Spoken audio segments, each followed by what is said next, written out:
Hey everyone, so Lainey and I just woke up this morning and found out that our live we did last night didn't record.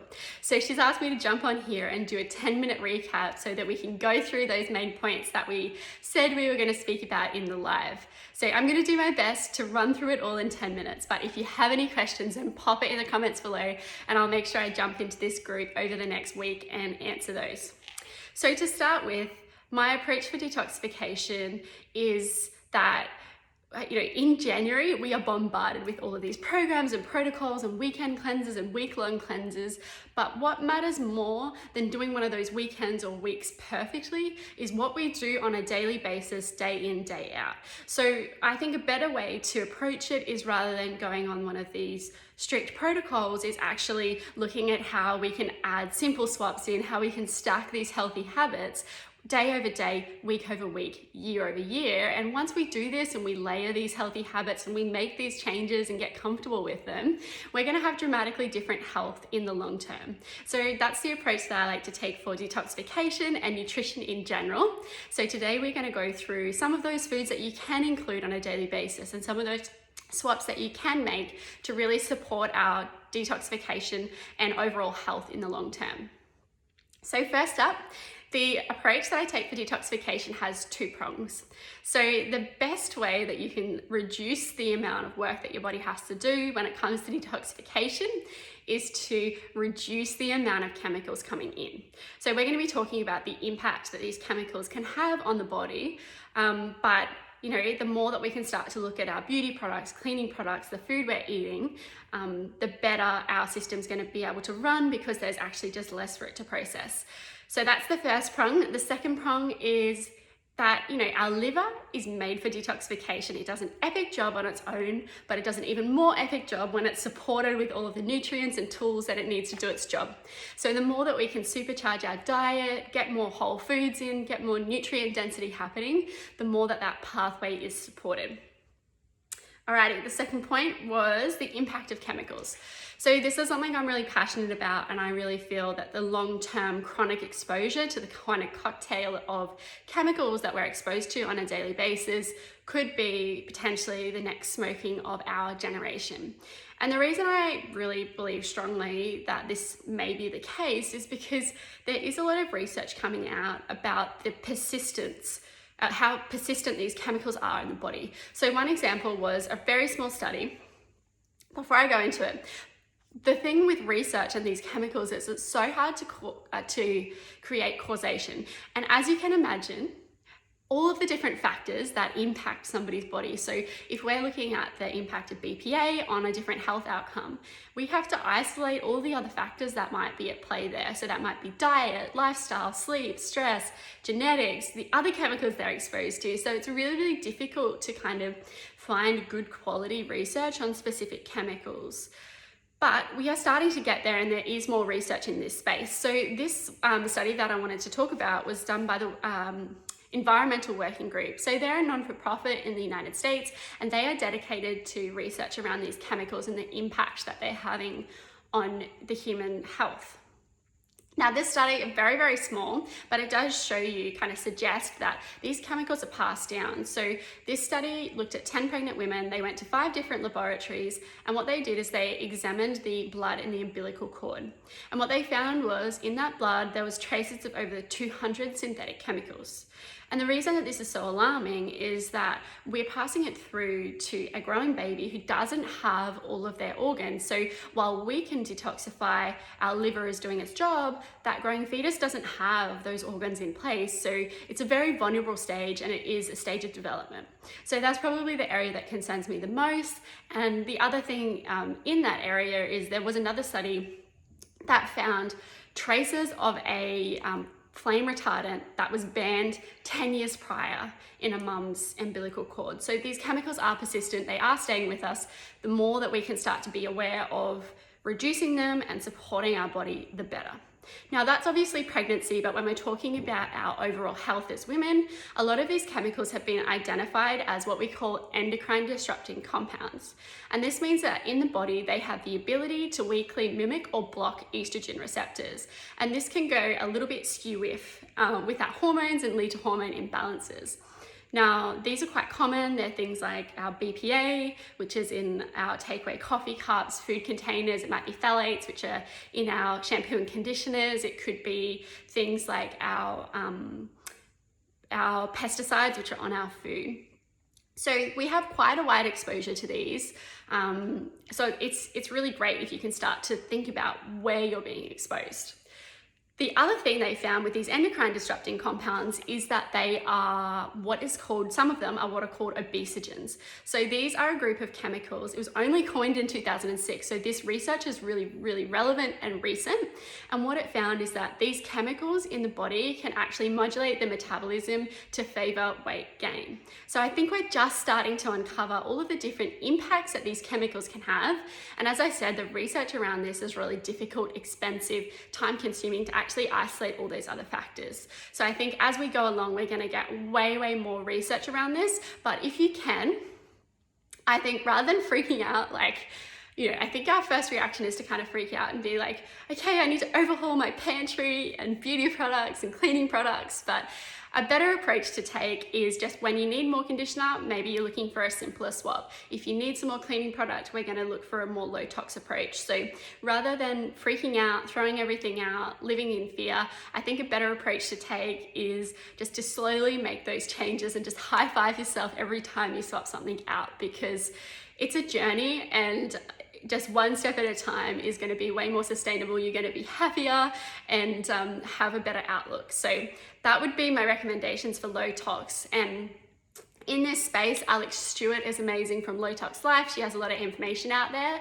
And the Environmental Working Group are a group in the US, as I said. So they do a lot of research, but they also have a lot of consumer-facing information. So you can jump on their website and they have a database called Skin Deep. And what you can do is you can go in there, research Dove shampoo, and see what it's rated, and they'll rate it from 1 to 10 as to its safety, and then they'll list out any concerns they have about that product. So that is prong 1. Now prong 2 is all about the liver. So the liver's job is pretty simple. It's basically to take any chemical or compound that can be dangerous if it accumulates in the body, process it so then it can be eliminated. So it has 3 main types of compounds or chemicals that it processes.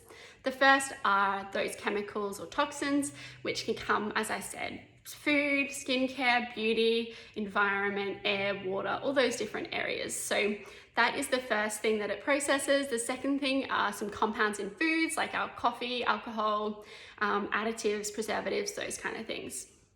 The third are what are called endogenous compounds. So these are things that are made within the body. And basically, the liver's job is if these levels get too high, it's to actually take them out of the body. So an example of this would be estrogen. Again, coming back to that hormonal balance, this is actually the pathway that the body uses to bring hormones back into balance. So if there is too much estrogen, then it goes to the liver, it's processed, and then it's excreted. Now, if that pathway is overburdened, if it's not functioning optimally, and if our elimination pathway isn't flowing, then it's going to be recirculated, leading to estrogen dominance, which is really, really common in our society. So that's in a nutshell what the liver does. In terms of the actual process, there are 3 phases. So phase 1 happens automatically, something enters the body that the liver needs to process. So it just pretty much gets that compound broken down a little bit, ready for the main process to happen in phase 2. Now there's a byproduct, a lot of the time, waste products that happen within phase 1. And these waste products are called free radicals. So I gave this analogy on the call last night, and I like to think of free radicals are like a car that's missing a tire, and it really needs to get somewhere. So what it's going to do is it's going to go around and find another car to take a tire off. And in the body, what it does is it actually takes this from our cells and DNA, and this can cause DNA damage, oxidative stress, which is linked to a lot of our chronic diseases. So the antidote to this is our beautiful antioxidants, which are a car that has a spare tire. Basically, it comes along and it makes both of these compounds stable again, and that eliminates any of that damage and potential oxidative stress. So the good thing is the body can make antioxidants, but the most beautiful thing is you can also support it and give it that extra nourishment by including more antioxidants in your diet. So these are things like our colorful fruits and veg. So think about berries, red cabbage, dragon fruit. Those really deep colored fruits and veggies tend to be higher in antioxidants. But what takes the cake in terms of weight for weight is our herbs and spices. So these might be our culinary herbs like parsley, oregano, sage. It could be turmeric, is beautiful and very high, black pepper, rosehip. So the more you can include herbs and spices into your day, the better. So Lainey and I on the call talked about maybe when you get home from your shopping, you grab a few bunches of herbs, put them in the blender, make a pesto, make a salad dressing for the week. And then throughout the week, you can just take a dollop of that and put it on your food and really boost the nutrient content of that meal. Another way is obviously you could take encapsulated turmeric. You could have herbal teas, like a rosehip herbal tea would be a beautiful way as well. So that's phase one. Phase two is where it gets processed. So there are a number of lanes in phase two, and all of these lanes specialize on specific compounds. So what phase two is all about is this is kind of the processing phase where they take the compound, process it and get it ready and into a state where it can be eliminated from the body. So phase two, as I said, we have all these different laneways that specialize, but a few different foods and nutrients that can really support these pathways by boosting the enzymes in that phase are sulforaphane, which is found in our cruciferous veggies like our broccoli, cabbage, cauliflower, kale, radish, all of those good things. So sulforaphane actually boosts the enzymes, as I said, but one tip is that cruciferous sprouts, so if you were sprouting broccoli, a 3-day-old cruciferous vegetable sprout has 100 times more sulforaphane than the mature veggies. So if you have access to them at the local farmer's market or supermarkets, or you like sprouting at home, then getting some of those into your diet is an awesome way to support that pathway. Some other foods are our allium veg, which are our onion, garlic, leek. They're also great for our gut health, which we'll talk about in a second. And lastly, amino acids. So making sure we have amino acids are the building blocks of protein. So basically we're just making sure we're having a balanced whole food diet. So they're the top kind of foods for phase two that I'd recommend. And then phase three is all about elimination. So this is quite fascinating. Basically what happens is once the liver processes it, it goes into the bile and then that gets dumped into the gastrointestinal tract. So some things that we can do to support the flow and production of bile are have more bitter foods. So these are things like citrus, lemon, lime, grapefruit, bitter greens like dandelion, or herbs like St. Mary's thistle or clover artichoke, which you can get in a herbal tea, or maybe a greens powder, which is why we included it in ours. Those kind of foods are not something that we're getting on a daily basis. So those kind of things support that pathway, and then we go to the gut. So a lot of studies are now looking at, I know that you guys covered it in your fiber challenge, the estrobiome, So basically, some specific strains of bacteria have the ability to revert the changes that the liver did. So it goes through the liver to the gut microbiome and then it recirculates. And that's when we start to see, as I said, those estrogen dominance or a buildup of chemicals happening. So the more that we can support a healthy gut microbiome, the more we can support that process and also our overall health, because gut health is so important for so many different processes in the body. So some things that we can do for gut health is to increase our intake of prebiotics. So prebiotics are kind of like the fertilizer that you sprinkle over your gut microbiome to get them to really grow. So these are things like our onion, garlic, leek, yacon, green banana flower is a resistant starch which has a similar process. Things like our algae, our Jerusalem artichoke. There's so many different options. You can Google it to find a full list. So these foods, as I said, they're actually not digested from the body. Instead, when they go to the large intestine, They're fermented by our good bacteria, which feed the good bacteria and help the population to grow. So 100 grams of these prebiotics can actually increase the population of these good bacteria by up to 25 grams, which is pretty amazing. So some other things you might like to do are fermented foods, and then of course, just reducing the amount of toxins coming in as well. Final phase is elimination. So this is making sure our stool is regular and that we can actually get these compounds that have been processed by the liver out of the body. So the best way we can support the stool, our stool and our elimination pathway is to drink more water.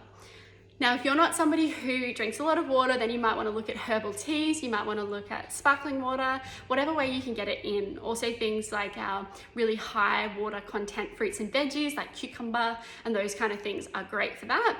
And the final piece of the puzzle is lots of fiber to keep the stool moving through the body. So this is particularly the case for our soluble fiber. So things like psyllium husk, chia seeds, flax seeds, all help that pathway to continue to flow. So that is it in a nutshell. I've gone over time, but if you have any questions, then pop it in the comments below, and thanks so much for listening.